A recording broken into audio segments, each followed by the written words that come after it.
Is God willing to prevent evil, but not able? Then he is not omnipotent. Is he able but not willing? Then he is malevolent. Is God both able and willing? Then whence cometh evil? Is he neither able nor willing? Then why call him God?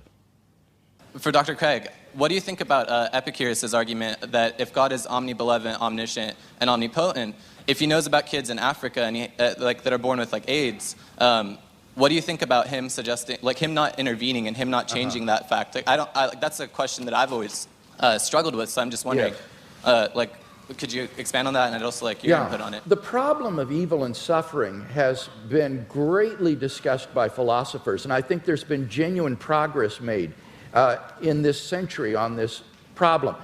I think it's important to distinguish between the intellectual problem of suffering and the emotional problem of suffering, because these are quite different from each other.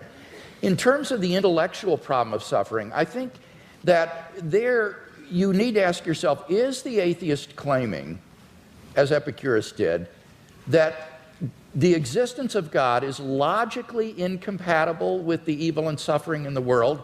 If that's what the atheist is claiming, then he's got to be presupposing some kind of hidden assumptions that would bring out that contradiction and make it explicit, because these statements are not explicitly contradictory.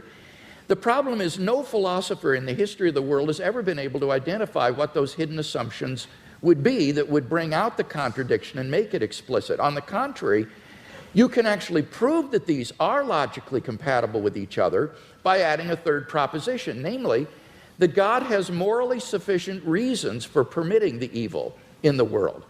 As long as that statement is even possibly true, it proves that there's no logical incompatibility between God and the suffering in the world.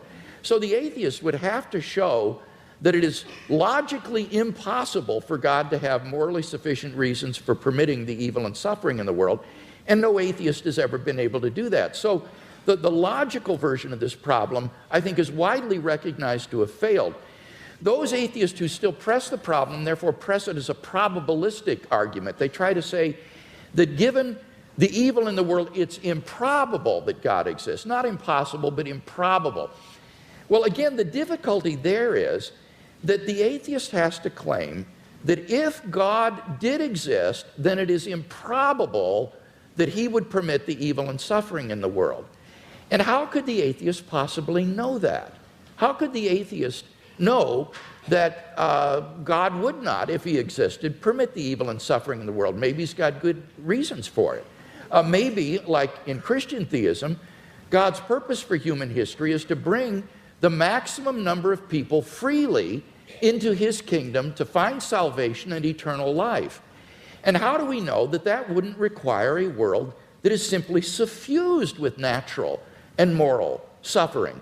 It might be that only in a world like that the maximal number of people would freely come to know God and find salvation.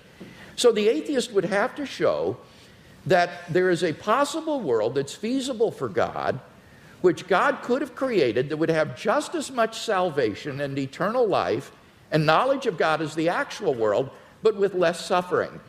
And how could the atheist prove such a thing? It's sheer speculation. So the problem is that as an argument, the problem of evil makes probability judgments which are very, very ambitious and which we are simply not in a position to make with any kind of confidence. Now, I recognize that that philosophical response to the question doesn't deal with the emotional problem of evil, and I think for most people, this isn't really a philosophical problem. It's an emotional problem. They just don't like a God who would permit suffering and pain in the world, and so they turn their backs on him.